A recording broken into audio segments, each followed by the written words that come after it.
안녕하세요. 주식맘서TV입니다. 6월 21일 화요일 오늘의 종목 리뷰 및 내일의 관심 종목에 대해서 말씀드리겠습니다. 오늘 나스닥은 휴장일이었죠. 어제 방송에서 말씀드린 것처럼 오늘 나스닥 선물이 굉장히 중요했습니다. 장 시작 전에 나스닥 선물이 한 0.7%, 8% 상승을 하고 있었고요. 장중에는 나스닥 선물이 1% 이상 이렇게 상승을 하다가 지금 현재 나스닥 선물이 한 1.98% 거의 한 2% 정도 상승을 하고 있습니다. 자, 이렇게 미국발 금리 인상으로 인해서 이렇게 폭락하는 장에서는 저점을 찍기가 굉장히 힘듭니다. 그래서 다른 나라 증시를 참조하는 것도 하나의 방법일 수가 있습니다. 오늘 아시아 증시, 일본 1.84% 이렇게 상승이 나오면서 이렇게 양봉을 만들었고요. 대만 과건 같은 경우에도 2.35% 이렇게 급등이 나오면서 이렇게 긴 양봉을 만들었다는 거죠. 그러면 우리나라 장도 대만, 일본처럼 긴 양봉은 나오지 않았지만 아랫꼬리가 달린 짧은 양봉을 만들었기 때문에 일부 물량 수급주로의 종가 운하에 종가 운하에서 고려해 볼 수 있는 그런 장이었습니다. 어제 장대 음봉이 나왔기 때문에 어제 장대 음봉을 이렇게 먹어주는 긴 장대 양봉이 나와야지 강하게 이렇게 기술적 반등을 할 수 있다라고 할 수 있습니다. 하지만 이런 약한 와중에도 워낙 단기간에 주가 하락폭이 컸기 때문에 오늘 종가 부분에서는 충분히 오버나잇이 가능한 그런 지점이 아닌가라는 생각이 듭니다. 자, 오늘 저 같은 경우에는 종가 오버나잇한 대형주가 삼성전기였습니다. 자, 삼성전기 보시면 다른 종목에 비해서 이번 하락 기간에 그렇게 크게 하락은 하지 않았지만 일단은 수급이 좋았고요. 물론 이번 하락 기간에 가장 크게 하락했던 섹터가 이 반도체 섹터죠. SK 하이닉스나 DB 하이텍 이런 애들 굉장히 많이 크게 하락을 했습니다. 하지만 SK 하이닉스 같은 경우에는 조금 주식이 무겁다라는 생각이 들었고요. DB 하이텍을 매수를 하려고 했습니다만은 이렇게 연일 기간이 순매도를 했기 때문에 미국 나스닥 선물이 지금 현재로서는 이렇게 2%가량 상승을 하고 있기 때문에 나스닥이 내일 상승하리라고는 생각이 들지만 혹시 내일 만약에 나스닥이 또 나스닥 선물과는 다르게 이렇게 추가 하락을 한다면 이런 DB 하이텍 같은 종목은 이렇게 비빌 언덕이 없다라는 거죠. 그래서 조금 내일 반등폭이 작더라도 삼성전기를 종가 오버나잇을 해봤습니다. 자, 2차전지 소재주도 노려봤었는데요. 2차전지 소재주도 같은 경우에는 오늘 움직이는 모습들이 전체적인 시장이 이렇게 반등을 해줄 때 또 이런 애들이 하락이 나오는 그리고 엇박자를 타는 그런 모습을 보였기 때문에 조금 2차전지 소재주들한테는 손이 가지 않았고요. 오늘 종합주가지수가 이렇게 반등을 해주는 와중에 이런 애들은 이렇게 하락을 했기 때문에 2차전지 소재주들을 매수를 하지는 못했습니다. 자, 다음은 태양광 관련주들입니다. 태양광 관련주의 대장이죠. OCI 같은 경우에는 오늘도 상승이 나왔습니다. 4% 상승이 나왔고요. 자, OCI 이틀 전 이 자리 놓치고 난 게 굉장히 아쉽습니다. 하지만 어쩔 수 없는 거죠. OCI 같은 경우에는 이제는 13만 7천원 이 전고점 뚫을 수 있는지 여부 중요하겠고요. 이 전고점 부분까지 이제 한 7천원 정도밖에 남지 않았죠.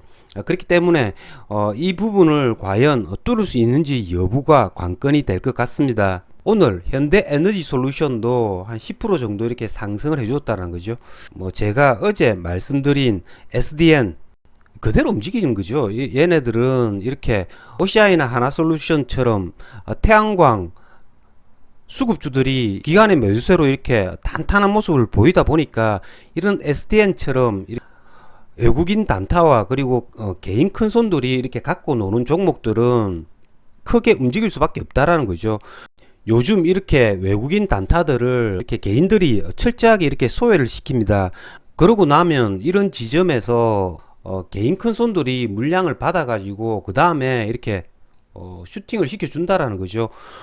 오늘 외국인들이 36만 주 순매수한 건 제가 프로그램을 체크해 본 결과 얘네들은 이렇게 고점에서 매수를 다시 순매수를 했다는 거죠. 외국인 이 단타들이 오늘 이렇게 가격을 상승시킨 게 아니라는 거죠. 그러니까 또 외국인 단타들이 36만 주 이렇게 순매수를 하고 나니까 SDN이 시간의 가격에서는 1% 이렇게 하락이 나온다는 거죠. 요즘 단기 트레이딩 하는 개인들이 굉장히 잘하고 있는 것 같습니다. 이전에는 외국인 단타들의 수익 실현 물량을 받아주는 게 이렇게 개인 단타들이었다면 요즘에 철저히 얘네들을 왕따를 시키고 있다라는 생각이 들어서 저도 기분이 좋습니다. 어쨌든 SDN 얘네들 오늘 긴 장대 양봉을 만들었기 때문에 이런 고점 부분 이렇게 지켜주면서 이 외국인 36만 주 이런 애들이 빠져나고 나서 그 다음에 얘네들 다시 한 번 더 이렇게 신고가 한번 시도해 볼 수 있다는 거죠. 그건 왜냐하면 조금 전에 보셨던 OCI가 신고가 돌파에 대한 기대감을 갖추는 차트를 만들었기 때문에 SDN처럼 가벼운 주식들은 다시 한 번 더 이렇게 신고가 돌파를 시도할 수 있다라는 거죠. 자, 다음은 조선주입니다. 자, 오늘 조선주 테마가 굉장히 크게 많이 올랐습니다. 자, 이렇게 조선주 테마가 이렇게 많이 오른 까닭은 삼성증권에서 전일 보고서를 통해서 환경 규제 강화에 따른 한국 조선 산업의 긍정적 영향은 여전히 유효하다고 이렇게 분석했다라고 하는데요. 현대미포조선 같은 경우에는 81,000원 신고가 갱신을 눈앞에 두고 있고요. 현대중공업도 지금 굉장히 차트가 좋습니다. 한국화분 같은 경우에는 거의 종가상 신고가 부근이고요. 자, 이런 애들 지금 이렇게 기간 수급과 함께 이렇게 차트를 만들고 있으니까 요즘처럼 이렇게 굉장히 약세장에서는 이렇게 강한 섹터를 이렇게 정리를 해 놓는 게 좋습니다. 이렇게 정리를 해 놓았다가 다시 한 번 더 종합주가지수가 이렇게 하락세를 나타낼 때는 이런 조선주 섹터도 적극 활용하면 좋지 않을까라는 그런 생각이 듭니다. 자, 다음은 신규주 범한푸얼셀인데요. 자, 어제 제가 영상에서 말씀을 드린 것처럼 얘가 44,000원 이 자리가 중요한 자리였죠. 자, 이 자리를 지켜주지 못하고 이렇게 긴 장대 음봉이 나와버렸습니다. 거의 종가가 공모가까지 다 왔다는 거죠. 제가 주식에 대해서 잘 모를 때 이런 애들 이런 자리에서 잡곤 했습니다.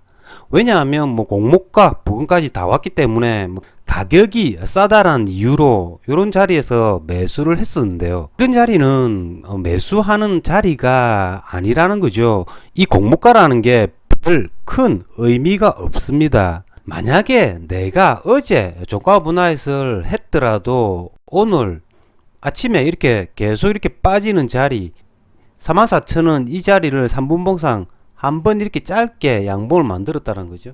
이 44,000원을 이렇게 지켜주지 못할 때는 44,000원이 다시 한번 깨지는 이 순간에는 이건 매도를 해야 한다는 거죠. 주식이라는 게 100%가 없습니다.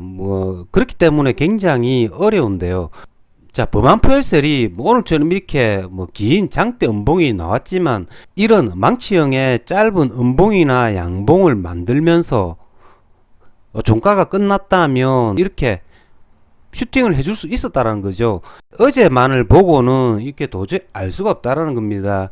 물론 주식이라는 게 이렇게 예측도 굉장히 중요하지만 다음날 내가 예측했던 것처럼 움직이는지 아니면 그 예측했던 방향이 아닌 다른 방향으로 움직이는지, 그러니까 예측과 대응의 적절한 조화가 필요한 게 주식 거래의 전부가 아닌가라는 그런 생각이 들었습니다.